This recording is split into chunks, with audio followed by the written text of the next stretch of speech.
আমি ভাবোঁ যে এতিয়া ভাৰতৰ অমৃতকাল বহুত ভাল দিন চলি আছে। বিভিন্ন ক্ষেত্ৰত আমি উন্নতি কৰিছোঁ।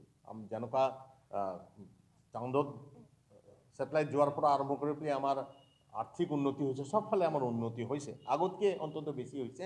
আমি লক্ষ্যৰ ফালে গৈ আছোঁ। তো বন্যপ্ৰাণী সংৰক্ষণৰ ক্ষেত্ৰতো যথেষ্ট ভাল কাম হৈছে বুলি আমি ভাবোঁ।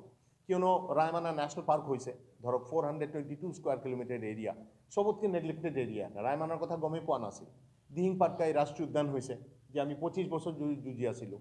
এতিয়া গোৱালপাৰাৰ অজগৰ পাহাৰ আৰু পঞ্চৰত্ন পাহাৰৰ অভয়াৰণ্য হ'ব, পবা অভয়াৰণ্য হ'ব, তেনেকুৱা হৈ আছে, বহুত ভাল কাম হৈ আছে।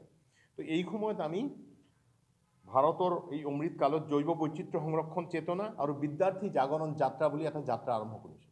এই যাত্ৰাত আমি বিদ্যাৰ্থী অৰ্থাৎ ছাত্ৰ ছাত্ৰীসকলক সামৰি লওঁ। এইবাৰ আমি মহাবিদ্যালয়বোৰকো টাৰ্গেট কৰিছোঁ। স্কুলবোৰত বিদ্যালয়বোৰত আমি কৰি আছিলোঁ, কিন্তু এইবাৰ আমি মহাবিদ্যালয়বোৰতো কৰিছোঁ। ধুবুৰীৰ ভোলানাথ কলেজৰ পৰা 5 তাৰিখে সেইটো আমি আৰম্ভ কৰিম। প্ৰথম প্ৰগ্ৰামটো হ'ব ধুবুৰী ভোলানাথ কলেজত 5 মাৰ্চত। আৰু আমি ভাবিছোঁ যে আমি শেষ কৰিম শদিয়াত, ধুবুৰীৰ পৰা আৰম্ভ হৈ পেলাই শদিয়াত শেষ কৰিম।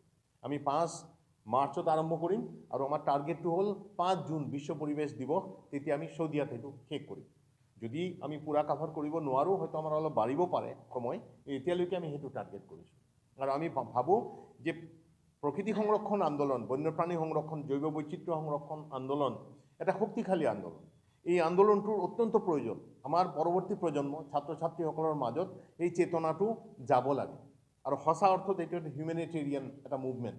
আজি 42 বছৰ ধৰি পেলাই নিৰন্তৰভাৱে ক্ৰমাগতভাৱে নেচাৰ্ছ বিজ্ঞানে কাম কৰি আছে। আৰু 42 বছৰ ধৰি পেলাই এই চেষ্টাটো নকৰিলে বহু জংঘল, বহু অভয়াৰণ্য নহ'ল হয়, বহু বন্যপ্ৰাণীও হয়তো প্ৰায় লুপ্তই হৈ গ'ল হয়। অন্ততঃ সোণালী বান্দৰৰ নিচিনা বন্য